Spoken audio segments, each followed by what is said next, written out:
આજે વહેલી સવારે એટલે 1 વાગ્યાની આસપાસ મધરાત્રિ કહી શકાય, આ સમય દરમિયાન કાગડાપીઠ પોલીસ વિસ્તારમાં જે જુડિયો કરીને એરિયા છે, ત્યાં જુડિયોનો શોરૂમ, ત્યાં કને એક ઘટના બની.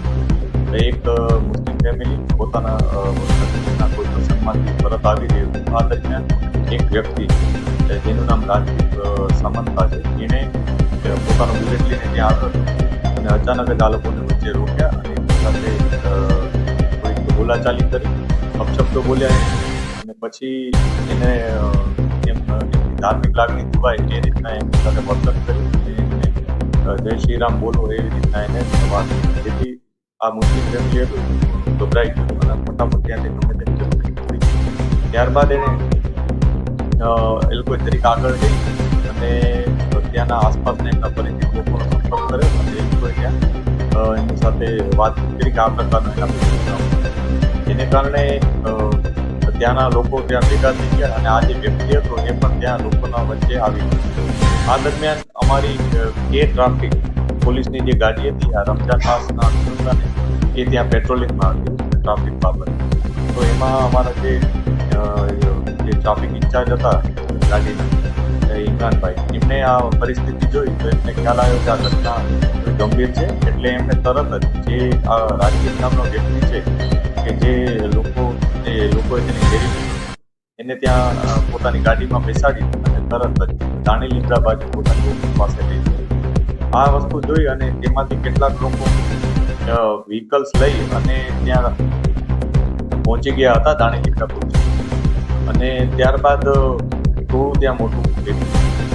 ગાડી જ્યારે આવી ત્યારે આ ટોળાએ દાણી લીમડા પોલીસ સ્ટેશન ખાતે આખી ગાડીને ઘેરી લીધી અને જે વ્યક્તિ છે આરોપી હતો જે રાજદીપ સામંતા, એને એવું કીધું કે ભાઈ આને બહાર કાઢો, અમે આને મારી. આ પ્રકારનો ટોળામાંથી કેટલાક લોકોએ નારા લગાવ્યા આ બાબતના અને જેને લઈ અને પોલીસને એ બાબતનું ઇન્ટરેસ્ટ થઈ ગયું કે અહીંયા બહાર કાઢવામાં આવશે તો એના ઉપર ઘાતક હુમલો થઈ શકે. જેથી પોલીસે એને સતત બચાવવાનો પ્રયાસ કર્યો અને આ દરમિયાન પોલીસ જે પોલીસ સ્ટેશનમાં હતી એ પણ આવી અને ગમે તેમ કરી અને આ જે વ્યક્તિ છે એને તરત પોલીસ સ્ટેશનની અંદર લઈ જવાનો પ્રયાસ કરવામાં આવ્યો. આ દરમિયાન એ ત્યાં હાજર લોકો હતા એમાંથી ઘણા બધા લોકોએ આ વ્યક્તિને મારવાની કોશિશ કરી હતી. ઘણાએ ઈંટનો ઘા પણ કઈ ઉપર કર્યો, ત્યાંથી ઇન્જરી થઈ. આ જે માથાકૂટ થઈ રહી હતી એ દરમિયાન અમારા એક હોમગાર્ડ ચિરાગભાઈ, એમને પણ થોડી ઇન્જરી થઈ કે જે આ વ્યક્તિને બચાવી.